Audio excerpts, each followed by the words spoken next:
Hey everyone, welcome to this episode of Compassion and Courage. I'm your host, Marcus Engel, and this is the podcast where I teach compassionate communication, provide perspective, and inspire resilience. Today I am super excited to be interviewing my longtime friend, Leigh Dittman. Hi, Leigh.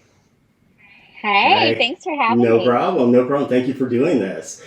So can I give everybody a little bit of story about us and how we met, and then like you can, and then Absolutely. fill in the blanks, okay? Because Okay. Leigh, first of all, you are a student nurse currently Yes. at University of Tampa. Uni- I graduate in like 40 days. 40 days. Are you excited? Varied. It's not like I'm counting down or anything.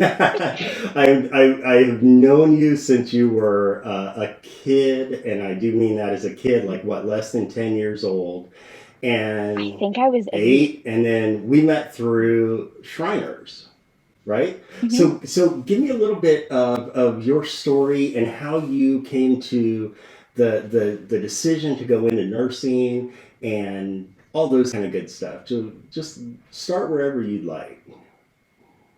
Okay. So, like you said, our connection is Shriners. I am still currently, I only have a couple months left, a Shriners patient. I was born with osteogenesis imperfecta, better known as brittle bone disease, and it's exactly what it's called. My bones break easily. I'm a little bit shorter of stature, and I tend to use my wheelchair as my main mode of mobility just because of ease, speed, and safety. And because of the care I received at Shriners Healthcare for Children, Florida, I had fantastic nurses and doctors and everybody else that created a love of medicine rather than a fear of it for me. And so around the age of 7, I would say, I started saying that I wanted to be a nurse, that I wanted to be a nurse at Shriners and take care of kids like me. And that's changed a little bit as I've gotten older. Now I'm thinking I'm going to focus on women's and children's health, maybe in L&D or NICU. NICU is kind of where I'm hoping to land after graduation, but we'll see. Anything can happen. But the biggest thing to me was going into healthcare to take care of people and show compassion to people because, as you and I both know, when you're in a hospital bed relying on those around you, it really makes a big difference to have people who really care about what they do. So, Leigh, you talk about your personal history as a patient that led you to healthcare and to this compassion work. You are one of the only people I know who has experienced more hospitalization and surgery than I have, and of course, that's led to, I'm sure, good and bad experiences. As a patient, can you share some of those good and bad experiences? Oh gosh, I'll have to keep it brief because you and I can talk forever about these things. Bad, the first thing that comes to mind, and I'm sure it's probably the same for you, is I had to have a spinal fusion done in 2013. I was 12 and a half, and I had scoliosis, and it had gotten to the point where it was starting to affect my lung capacity and was rapidly increasing at a rate that was concerning. And so we ended up going out of state to a different hospital to a specialist that had done OI spine fusions for decades. We wanted to go to someone who was the best of the best, and he was. For medical people who are listening, my back was at 74 degrees the day of surgery, and it's now between 10 and 15 degrees, and it'll be 10 years next year. So my spine turned out beautifully and fantastic, and I've had, knock on wood, no problems since. But the aftermath of the surgery was much worse. I, for the first time in my entire life, woke up in post op alone. My parents weren't there. So that was difficult. And when you're coming out of anesthesia, you're not your best advocate. And over all of my paperwork, it said, that I had brittle bone disease, that you have to be careful, blah, blah, blah. And the staff wasn't necessarily listening to what my medical record said and what I was saying, and I immediately said, I need my parents here. I need them to advocate for me, to watch for me, because I'm not alert and awake enough to do that for myself. And Um, you're a kid. the nurse, You're a kid hmm too. You're 12 yeah, years old at this time, right? exactly. And so the post-op nurse was like, well, we need to take post-op x-rays and then one of your parents will be allowed back. And I was like, I want my parents here while you're doing x-rays. And, of course, I'm in and out of consciousness. So next thing I remember is I'm being moved and they're doing x-rays. And I'm like, please don't touch me. Please don't move me. Bring my parents in here. Like, I break easy. And they're like, this will only take 2 seconds and then we'll be done. So they're moving me and they move me in a certain way. I don't really know. And they break my left femur and it's instant and I know it. And, I tell them, stop moving me, stop touching me. You broke my leg. And they're like, you don't know where your pain's coming from. You just had spine surgery. It's your back that's bothering you. Like, no, it's a femur fracture. I know it. So they did the last x-ray, which was having me laying on my left side, so on the broken leg. And somehow in my brain, I remembered that that's a way to stop muscle spasms, using your body weight to anchor what's hurt and prevent movement. So I told them to leave me on my side. Next thing I know, my mom's there and I grab her and I'm like, don't leave me. They broke me. My leg's broken. And my mom. The audience does not know my mom, but my mom is one of my biggest advocates, the most stereotypical mama bear there ever is. And she goes into, defense mode of you need to bring my husband in here, you need to bring the x-ray techs back in here, and we need to look at her leg. If she's saying it's broken, it's broken. So fast forward to the end of the night, I indeed have a broken leg. I'm casted and probably the worst cast I've ever had in my entire life. It is so high, it's sharp edges, it's cutting into me, and they don't alert my doctor. He walks in the next morning and he's like, what happened to you? And my mom's like, they didn't tell you, they broke her. He's like, nope. So that's how it started.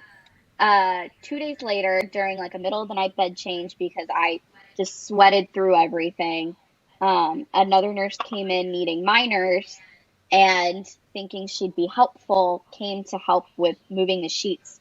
And there was a bunch between my legs, and she reached under my right leg, which was still my good leg, reached, pulled the sheet, and in that movement broke my other femur. So in 48 hours, I had a spinal fusion and two broken femurs. And we learned much later that the reason why I couldn't turn my head to the right was because I also had a broken collarbone that probably happened during surgery. So all that to say, people not listening to me and my needs and assuming that I didn't know my own body meant that I ended up with a much longer recovery process than I should have, and nurses that never listened to me. I had two nurses that I loved, a day nurse and a night nurse, that I begged if they were working for them to have me because they listened and they talked to me and they treated me like a human being and like a grown up. I know I was 12, but a 12-year-old who's grown up in the hospital knows the hospital, and knows themselves. And they were the only two nurses out of that entire experience that treated me that way. It took 12 days in the PICU for my mom to finally leave and go get lunch. And the only reason why she left was because you and I were on the phone together and we were talking. And she had told me, don't say anything bad because you don't know who's listening. Of course, I'm like, I don't care. I'm talking to Marcus because if anyone understands this problem, it's Marcus. And that was the only time when you and I got off the phone that nurse acknowledged the fact that I knew what I was talking about. She told my parents, she was like, she's so smart. And they were like, yeah, you'd know that if you talked to her. Yeah. So that was the absolute worst experience of my life. But it was a learning experience in the way that it showed me how much it matters to have voices like mine in the medical community and speaking to the medical community because you don't know unless you've walked through that experience yourself. Yes, lived experience is worth 1,000 books, right? And Yes. one of the definitions that I routinely use for compassion is active listening. And you Hmm. gave such great examples how they didn't listen. I feel like we ought to also point out at this point in time, you're 12 years old, and you had had how many surgeries up to that point? Oh gosh, I think that was surgery 10 or 10 or 11. 11. And Hmm. so you're obviously well acquainted with the hospital. This was not a Shriners hospital. No, it was Right. a unnamed hospital, not in the state of Okay, Florida. very good. So, and for those who don't know, I don't share a lot about this on the podcast, but let's talk a little bit about Shriners and Shriners Hospitals for Children and what they do. You have been an ambassador for how long now? Since you were born? Basically, I my first stage appearance, I was about 3, and took the mic to sing the ABCs, and it kind of was history after that, with me actually doing speaking engagements and being the national ambassador in 2007. And that's, I think you and I met in 2008 or 9. And Hmm. I remember here at our shrine temple in Orlando, being there for a meeting, and you spoke, and we watched a video that had been produced about your experiences. And then you, as a, what, 8-year-old kid, Hmm. had no issue whatsoever coming up to this grown man blind guy who you'd never met before, and just sitting down and talking, as though there was nothing different about me either. And I thought that that showed such a mark of maturity at such a young age, and something that, even adults, right? I think both you and I know Hmm. that sometimes people are like, oh, if somebody has some sort of physical difference, they've got a disability. I don't know what to say. It's Hmm. like, say the same thing you would with anybody else, right? Right. It's just being humanity, and of course, as you pointed out, listening, right? Listening. Hmm. So that was a bad experience, and my heart and my body still hurt whenever when you share that experience. I know you're far past it now. What about good experiences? Can you tell us a little bit about some of the nurses and doctors that you've become close with, that you aspire to be like? Absolutely. I mean, of course, my entire life, and my medical journey for the most part has been through Shriners Healthcare for Children Florida. And, from the time I was 3 weeks old, I've been going there for infusions to increase bone density, surgeries, rehab, all of my wheelchairs, my walkers, everything has been through the facility. And everybody is so compassionate and so knowledgeable about what they do, and that makes a big difference. But as a child growing up in it, they never treated me as a child in that sense of I was naive and didn't understand and wouldn't understand what was happening to me. It was very much from as young as I could remember, I was a part of my medical discussions. They talked to me about what was going on and what I felt was going on, took my opinion in, and really allowed me to be my own voice, as soon as I could be a voice, which was very young, and never doubted it for a minute. But they also saw that I had an interest in what was going on around me.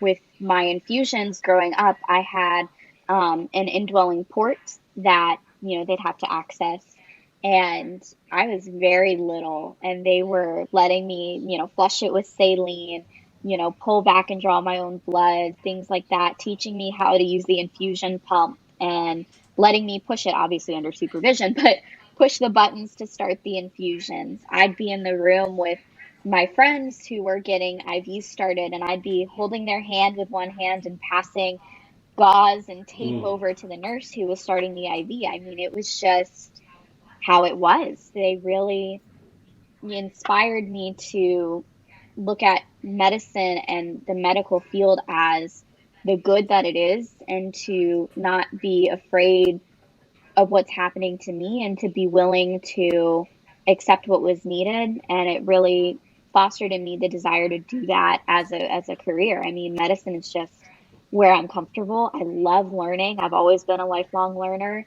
And medicine is one of those things where you're always having to learn. There's always new diagnoses and new ways of doing things. And so that definitely fits my personality. But it's also the desire to help people and to take care of people because that compassion and that quality care goes so far. And I've seen that in now learning how to be that and doing clinicals and being a student nurse.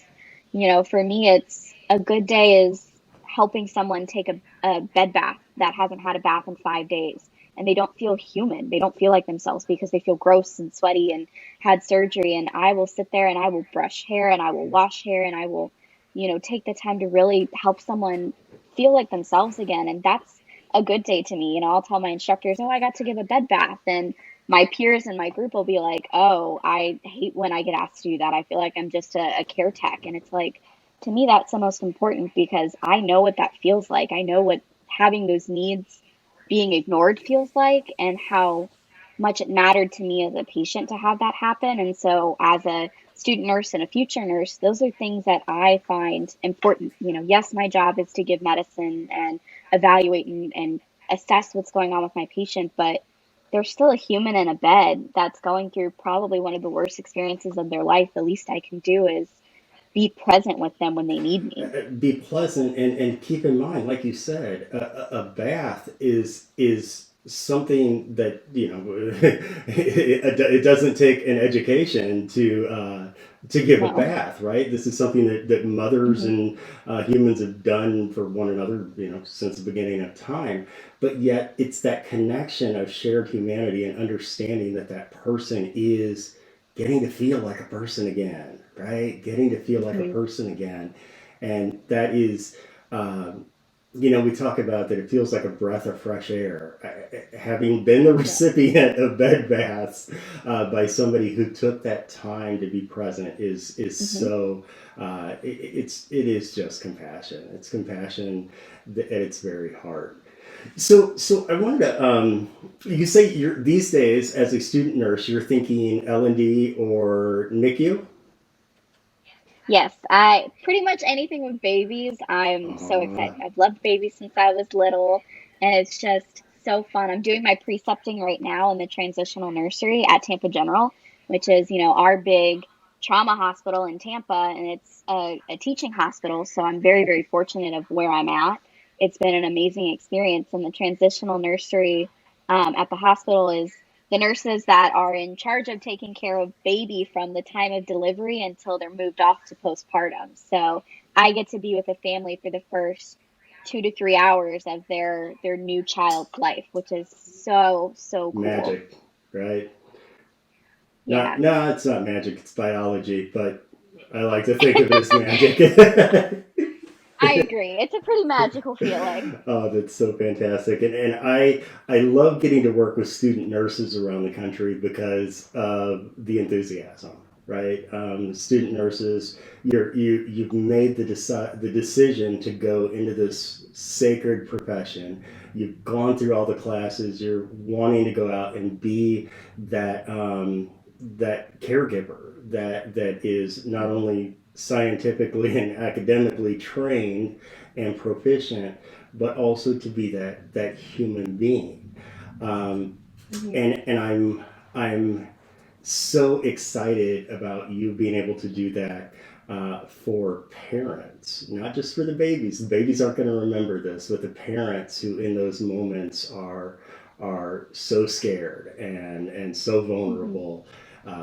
It's hard to it's hard for me to imagine being in your parents' shoes or my parents' shoes, watching your child having to go through that. And I think that the comfort that those nurses and docs and techs give, I know that whenever we're taking care of the patient's family, we're also taking care of the patient.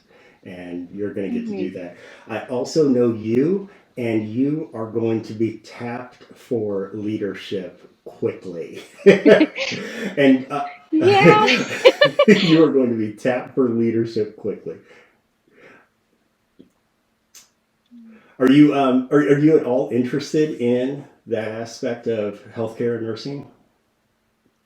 I think so. I am just a natural born leader. I don't know if it's my personality. I don't know if it's having a firefighter for a dad. I don't know if it's having to be an advocate for myself from a very young age, but I'm very much a type A personality where I have to see that things are done and done well. So I could definitely see myself in leadership. In some capacity, whether that's taking a nurse manager role or going beyond that. I don't know. It's kind of, I'm open to anything and everything when it comes to my future, just because I'm so excited to do it all. And I'm somebody that can find joy in whatever I'm doing, regardless of what it is. And I'm somebody that doesn't need the title of a leadership role to be a leader. Right. And I think that's a big part for me is I could see myself staying a floor nurse as long as I possibly can and, bypassing on promotion simply because if that's where I find joy and passion, I don't need the title to keep doing what I'm doing. But, we'll see. I kind of right now say that my long-term plans are to, get my doctorate and eventually go into Mhm. teaching and in the nursing school, but we'll see what the future has in store for me. Well, I'm excited about that future, and this is just a plea that we know across nursing these days. We need more academic nurses, right? We need more Yes. faculty. We don't have enough nurses in this country. We don't have enough faculty to teach the student nurses. We have to limit the size of our classes in colleges and universities in nursing because there's just not enough teachers. So Mhm. I hope everyone who's listening who is a nurse will also consider maybe picking up some part-time hours working as an adjunct and helping us get more quality nurses like yourself into this wonderful profession. Definitely. Hey, I want to shoot a couple of rapid fire questions past you in the time that we have. Is that cool? Yeah, absolutely. All Go right, for it. so I'm going to ask you first a question that I don't ask to everybody, but you and I both very much share the love of reading. We are both bibliophiles. So, Yes. what book do you is your favorite, or what's a book that you return to that you read again and again and again? And please don't say Oh, one of that's so. mine. Please don't say one of mine. No, I do love your books. That is Thank very, you. very true. I haven't visited them in a while, and I probably will once I graduate and have time to read again. And it's not textbook Mm. reading. But I really, oh my gosh, I can't think of one off the top of my head because I have so many that I read. I just constantly reading. One of the first ones that pops in my head though is Handle with Care by Jodi Picoult. Mhm. It's a really sad read, but it's about a family with a daughter who's born with OI, and I think she does a very good job of presenting the difficulties of that. And my only critique of it is the fact that we don't get more of the daughter's perspective, and it's more of the parents and the older sister. But I really love the representation that came with that. And I read that book probably 10 years ago based on your recommendation, and I learned a lot. I learned a lot. And I remember asking you a lot of questions about OI afterwards because, what, right, I didn't know anything. And I think you and I will both attest to the fact that not knowing is not a crime, right? Ignorance is not Correct. a crime by any means. Absolutely. So we're always just working to be more human and to hear about more people's lived experience brings about more compassion. Definitely. Yeah. So question number two then for you. Let's say that you were stranded on the proverbial desert island, right? Hmm. But you've got all your food and shelter and things like that, but you only get to take one piece of art to this island. And that art can be anything. a book, a film, a piece of visual art, sculpture? What piece of art would you have with you? Oh, um, just based off current things, and I can do film, I would say right now my current obsession is Tick Tick Boom. And I love the music in it. Andrew Garfield is amazing. I've probably watched the movie like 6 times. Couldn't even tell you how many times I've listened to the album for it. So just on current obsession, it would be that because I know I would at least have good music and good I have acting. no idea about this movie. I have not heard of it. It's a Netflix Okay. movie. It is so good. It's about Jonathan Larson and his journey into making the Broadway musical Rent. Oh, And it's yes. Okay, fantastic. wonderful. Yes, the hotness has been trying to get me to watch this. So, You should listen to her and do yes, I should listen. I should just always listen to her, right? it. Awesome. All right. So, Tick Tick Boom is your piece of art. Let's say that you opened up your purse, your wallet, and you or your Apple Pay account, your Amazon account, and $100 had magically appeared there. You have to spend this $100 on yourself, and you got to do it by, like, let's say the end of the day. What do you buy with your $100? I would buy a good lunch. I would buy a good book that is on my list to read eventually when I have free time. And I would probably go get my nails done because that's like my number one guilty pleasure, like me day type activity. Getting your nails done. Awesome. Awesome. Yes. Cool. All right. And so, my last question for you is, let's say that you had access to the biggest billboard in the world on the highest mountain in the world. What is the message that you broadcast to humanity? Hire more people with disabilities in healthcare. There's not enough of us, and our perspective is truly unique and would make the care that's given to patients so much better. Excellent. Excellent. Leigh, I am so glad to know you. I am so glad to have had our friendship for so many years. We need to get together more often, and I always appreciate your perspective. Thank you so much for sharing part of your story and for this work that you're doing, both in advocacy for people with disabilities and Shriners, and also for your future of being, I'm sure, one of the most compassionate nurses that a patient will ever have.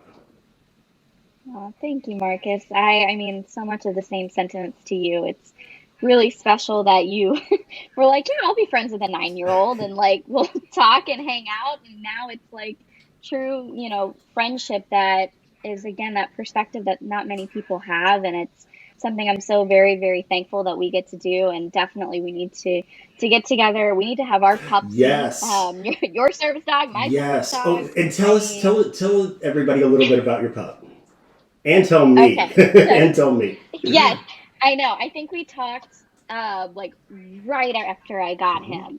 him. And that we really haven't had time to since, but my service dog, his name is Nerf, as in the Nerf gun or Nerf ball, whichever you prefer to think of. He's a black lab golden mix that just turned 6 at the beginning of the month, and he is my sweet boy. I got him through Canine Companions, which is a national nonprofit organization that I am also very, very involved with, and I'm very grateful for. And they train and provide exceptional service dogs to people with physical disabilities, veterans with PTSD, and as well as hearing dogs for those who are deaf and hard of hearing, and train facility dogs for people to bring into hospitals, courthouses, and other places that they need. Just some dog love for people to have a better experience with whatever they're going through. So I've had Nerf. It'll be 4 years in August, which is Yeah. crazy. I can't think of life before him. He just kind of has always been there, and he just is the absolute best. He does about 40 commands, which include picking up items that I drop. He's a pull dog, so he can pull me in my manual chair if we're going up a ramp or I just need more speed. Um, and just to have the companionship as well of, he gets to go with me everywhere. And, like, our dogs are our medical equipment, yes, but also very much our loved ones and really make a big difference in our lives. And so he's my little baby and I love him very, very much. I can't wait for Elliot and he to have a chance to romp around the backyard. Oh my gosh, they would go bonkers and I would love that. And I'm sure that the public sees Nerf out with you, and he's super well behaved as Elliot is in public. Whenever Elliot comes home, though, Elliot's harness comes off, and he acts like a normal dog, right? He runs Yeah. around and romps, and loves running after other dogs and such like that. So people that have never had any experience with a service dog, yes, our dogs are actual real dogs that Yeah. still play like real dogs. In fact, they might even spend more time playing than they do doing their service. So Yes, absolutely. awesome, awesome. Well, Leigh, again, thank you so much. Proud of you, love you, kid. And Thank you, friend. we will see everyone next time on the next episode of Compassion and Courage. In the meantime, please, if you would, go subscribe and share and rate and review, do all those social media things, leave comments if you'd like. Be happy to answer any questions, and if you have any ideas or thoughts for guests, we'd love to entertain those. So thank you all again so much for being on this episode of Compassion and Courage. We will see you again next time.